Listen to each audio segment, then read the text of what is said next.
His parents were worried about his first day at school until some unlikely friends showed up. Parents know that growing up can be hard at times, and they worry about their kids as a result. But these particular parents were justifiably stressed about their son's first day in high school, and they vented their concerns on Facebook. Then, as if in answers to their prayers, an unlikely group of people stepped in to help. Of course, starting a new school is scary for anyone. Will I fit in, or will people like me, are common questions for worried kids moving to a new area or making that huge step up to high school. Heck, some adults still fret about this kind of thing when they start a new job. So naturally, parents worry about how their kids will be accepted.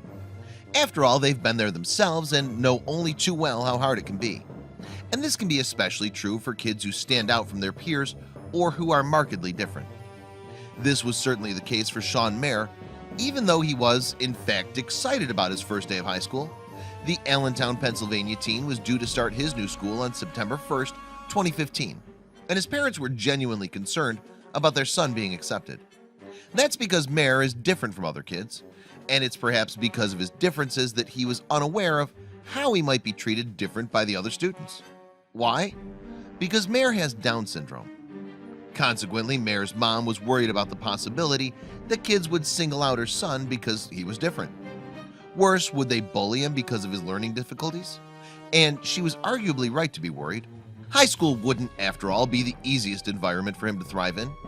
However, Mayer didn't just stand out because his physical appearance was different to that of his peers, nor was it merely due to his speech impediment.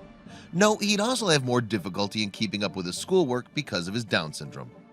A happy and outgoing boy, Mayer himself would probably have been blissfully unaware of any foreseen problems. But that didn't stop his mom from worrying, and she voiced her concerns on social media. Yes, as his first day drew closer, Mayer's mom took to Facebook to write about potential bullying.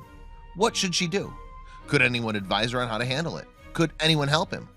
Well, as it turned out, his mom's post drew unexpected attention. Incredibly, on the morning of September 1st, Mayer's first day of high school, an almighty roar of engines headed up the street toward the family home. As neighbors nervously stepped outside to see what was going on, dozens of bikers arrived right in front of the Mayer house. Several nearby motorcycle groups had heard about the Facebook post and rallied together to pay the Mayers a visit.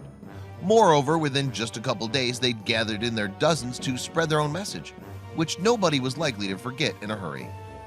In scenes that might have echoed FX's Son of Anarchy, this quiet suburban street had been awoken with a swarm of mean-looking bikers. And while Sons of Anarchy is fiction, this real-world biker gang with their leather jackets and tattoos would have looked incredibly intimidating to Allentown residents. However, this particular group of bikers couldn't be further from that stereotype. Yes, while the gang undeniably looked typecast in the visual sense, these guys actually have a heart of gold. In fact, they're infamous for completing charity rides as well as offering their support to veterans and America's police force. And prominent within this unique biking group were the Nam Knights, operating 53 chapters in 12 states. The Knights were founded in 1989 by some Vietnam veterans turned police officers who loved to ride Harleys. And they now stand with hundreds of members with similar backgrounds. The Nam Knights originally formed in New Jersey under the leadership of now retired Undersheriff of the Bergen County Sheriff's Department, Jack Quigley. Quigley said that he wanted to recapture the same camaraderie he felt with other soldiers while he served in Vietnam. And after seeing Mayer's mom's Facebook post, the bikers had come together within 48 hours to provide a very memorable escort to the teenager on his first day of high school. Their goal was to make other students think twice before messing with their new friend. After pulling up outside the Mayer house, then they presented the teen with their very own tailor-made helmet. What's more, in a show of strength and unity, they made sure Mayer was the coolest kid in class by riding him right up to the school gates. Tellingly, Mayer's parents were so overcome with emotion at the gesture that they couldn't even speak. However, they did pull themselves together for long enough to thank everyone involved in the heartfelt and selfless act of kindness that had so helped their son. Mind you, the biker group's support for Mayer didn't end on his first day of school. The gang returned to the school less than a month later to cheer the teenager on in his first soccer game. It would seem that the bikers took a real shine to the happy teen and will have his back for the foreseeable future. Mayer earned so much more than top dog honors of being the coolest kid in school that day. Yes, no one would have dreamed of teasing him in school, but more than that, he had a day that he'll never forget, made friends for life, and got the ultimate protection squad. Please don't forget to share this video with your friends below.